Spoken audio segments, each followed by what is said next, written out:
ನಮ್ಮ ದೇವರು ಕರ್ತನಾದ ಯೇಸು ಕ್ರಿಸ್ತನ ನಾಮದಲ್ಲಿ ಆಹಾರ ಪ್ರಿಯರಿಗೆ ಪ್ರೀತಿಯ ಶುಭಾಶಯಗಳು. 2025 ಜನವರಿ ತಿಂಗಳ 5ನೇ ತಾರೀಕಿನ ಭಾನುವಾರದ ದೇವರ ವಾಕ್ಯವು, ಫಲಭರಿತ ಬೆಟ್ಟದ ಮೇಲೆ ನನ್ನ ಪ್ರಿಯತಮೆಯು ಬಹಳ ಫಲವತ್ತಾದ ಬೆಟ್ಟದ ಮೇಲೆ ದ್ರಾಕ್ಷಿ ತೋಟವನ್ನು ಹೊಂದಿದ್ದಾನೆ. ಯೆಶಾಯ 5:1. ಹಣ್ಣಿನ ಬೆಟ್ಟದ ಮೇಲೆ ಎಂಬ ಪದದ ಬಗ್ಗೆ ಯೋಚಿಸಿ. ಉತ್ತಮ ಗೊಬ್ಬರ, ಉತ್ತಮ ಮಣ್ಣು ಮತ್ತು ಉತ್ತಮ ನೀರಾವರಿ ಇದೆ. ಗಿಡಗಳು ಹುಲುಸಾಗಿ ಬೆಳೆಯಲು ಉತ್ತಮ ವಾತಾವರಣವೂ ಇದೆ. ಹಾಗಾದರೆ ನಮ್ಮ ಸವಲತ್ತುಗಳು ಯಾವುವು? ಕರ್ತನಾದ ದೇವರು ಕೊಟ್ಟ ಮೊದಲ ಸವಲತ್ತು ಪುತ್ರತ್ವದ ಮನೋಭಾವ.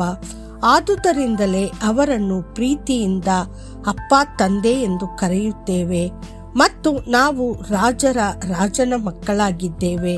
ಕರ್ತನು ನಮ್ಮನ್ನು ಎಷ್ಟು ಕೋಮಲವಾಗಿ ಕರೆಯುತ್ತಾನೆ. ಇಸ್ರಾಯೇಲ್ ನನ್ನ ಮಗ, ನನ್ನ ಚೊಚ್ಚಲ ಮಗು ಎಂದು ಹೇಳುತ್ತಾನೆ. ವಿಮೋಚನ ಕಾಂಡ 4:22. ಎರಡನೆಯ ಸವಲತ್ತು ಕರ್ತನ ಮಹಾನ್ ವಾಗ್ದಾನಗಳು.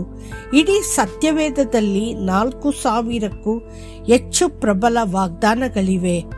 ಆತನ ಎಲ್ಲಾ ವಾಗ್ದಾನಗಳು ಹೌದು ಮತ್ತು ಯೇಸು ಕ್ರಿಸ್ತನಲ್ಲಿ ಆಮೇನ್ ಎಂಬುದಾಗಿದೆ. ಕರ್ತನು ನಮಗೆ ನೀಡಿದ ಮೂರನೇ ಸವಲತ್ತು ಅಥವಾ ಫಲಪ್ರದತೆಯು ಆತನೊಂದಿಗೆ ಒಡಂಬಡಿಕೆಯಾಗಿದೆ. ಅವನು ಮೊದಲು ಆದಾಮನೊಂದಿಗೆ ಒಡಂಬಡಿಕೆಯನ್ನು ಮಾಡಿದನು ಮತ್ತು ಸರ್ಪದ ತಲೆಯನ್ನು ಪುಡಿ ಮಾಡುವ ಮೇಸಿಯನಿಗೆ ವಾಗ್ದಾನ ಮಾಡಿದನು.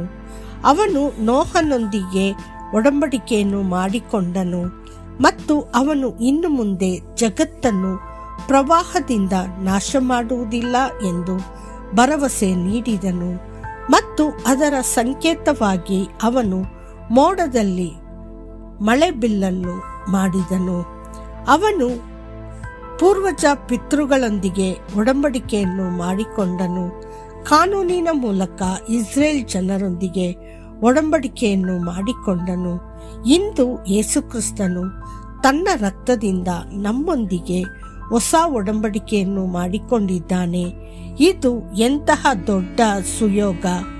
ಕರ್ತನು ನಮಗೆ ನೀಡಿದ 4ನೆಯ ಸವಲತ್ತು ಎಂದರೆ ಆತನನ್ನು ಆರಾಧಿಸುವ ಸೌಭಾಗ್ಯ. ಭೂಮಿಯ ಎಲ್ಲಾ ಜನರಿಗಿಂತ ನಮ್ಮನ್ನು ಆರಿಸಿದ ಕರ್ತನು ನಮಗೆ ಆರಾಧನೆಯ ಮಾರ್ಗವನ್ನು, ದೇವರ ಸೇವಕರು ಮತ್ತು ಸ್ವರ್ಗೀಯ ಸಂದೇಶಗಳನ್ನು ಕೊಟ್ಟಿದ್ದಾನೆ. ಆರಾಧನೆಯ ಸಮಯದಲ್ಲಿ ಆತನು ತನ್ನ ದೈವಿಕ ಉಪಸ್ಥಿತಿಯಿಂದ ನಮ್ಮನ್ನು ತುಂಬುತ್ತಾನೆ. ನಾವು ಆರಾಧಿಸುವಾಗ ನಾವು ಪ್ರಪಂಚದಾದ್ಯಂತ ಸಂತರೊಂದಿಗೆ, ಸ್ವರ್ಗದಲ್ಲಿರುವ ಕೆರೂಬಿ ಮತ್ತು ಸೆರಾಫಿಮ್ಗಳೊಂದಿಗೆ ಮತ್ತು ಅಸಂಖ್ಯಾತ ದೇವದೂತರುಗಳೊಂದಿಗೆ ಒಂದಾಗುತ್ತೇವೆ. ಭೂಮಿಯ ಮೇಲಿನ ಪೂಜಾ ಸೇವೆಗಳು ಸ್ವರ್ಗೀಯ ಆರಾಧನೆಯ ಮುನ್ನುಡಿಯಾಗಿದೆ. ಕರ್ತನು ನಮಗೆ ನೀಡಿದ ಆಶೀರ್ವಾದಗಳೆಂದರೆ ಪಾಪಗಳ ಕ್ಷಮೆ, ಮೋಕ್ಷ, ದೈವಿಕ ಶಾಂತಿ, ಪವಿತ್ರ ಆತ್ಮದ ಅಭಿಷೇಕ, ಶಾಶ್ವತ ಜೀವನ, ಆಧ್ಯಾತ್ಮಿಕ ಉಡುಗೊರೆಗಳು ಮತ್ತು ಫಲಗಳು. ಕೀರ್ತನೆಗಾರನು ಹೇಳುತ್ತಾನೆ, ಆಹ್ಲಾದಕರವಾದ ಸ್ಥಳಗಳಲ್ಲಿ ಸಾಲುಗಳು ನನಗೆ ಬಿದ್ದಿವೆ. ಹೌದು, ನನಗೆ ಉತ್ತಮ ಸ್ವಾಸ್ಥ್ಯವಿದೆ. ಕೀರ್ತನೆ 16:6. ದೇವರ ಮಕ್ಕಳೇ, ಕರ್ತನು ನಿಮ್ಮನ್ನು ಫಲವತ್ತಾದ ಮತ್ತು ಬೆಟ್ಟದ ಮೇಲೆ ಸ್ಥಾಪಿಸಿದ್ದಾನೆ. ಕರ್ತನಿಗೆ ಹೇರಾಳವಾಗಿ ಫಲಪ್ರದವಾಗಲು ನಿಮ್ಮ ಬಾಧ್ಯತೆಯನ್ನು ನೀವು ಯಾವಾಗಲೂ ಮನಸ್ಸಿನಲ್ಲಿಟ್ಟುಕೊಳ್ಳಬೇಕು. ಮತ್ತಷ್ಟು ಹೆಚ್ಚಿನ ಧ್ಯಾನಕ್ಕಾಗಿ ನಿಮ್ಮ ದೇವರಾದ ಕರ್ತನು ನಿಮ್ಮನ್ನು ಉತ್ತಮ ಭೂಮಿಗೆ ತರುತ್ತಿದ್ದಾನೆ.